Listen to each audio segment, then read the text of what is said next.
Stretching for lower extremity or lower body.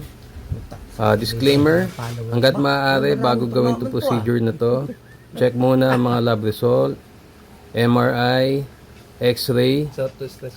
Sa stretching na ginagawa namin, ino-hold po namin to ng 10 seconds to 15 seconds, depende sa kliyente, at inuulit ng 2 beses.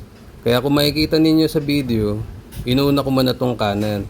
So pagkatapos ko lahat sa kanan, tsaka po ako lilipat sa kaliwa. At maaari na obserbahan po ninyo na dahan-dahan ginagawa ang bawat procedure. Siyempre, titignan natin ang kaligtasan ng iyong kliyente. Hindi yun ginagawa ng bigla. Sa pagtunog naman ng mga buto na hinahanap-hanap minsan ng mga kliyente, minsan, swerte, tumutunog. At kung minsan, hindi rin naman. Kapag ang kliyente hindi active at hindi nag-exercise, at ngayon mo pa lang siya ginawa ng procedure, sigurado tutunog ang mga buto niyan. Mararamdaman niya talaga na nagre-release ang mga kasukasuhan niyan. Okay? Ganito lang. Salamat.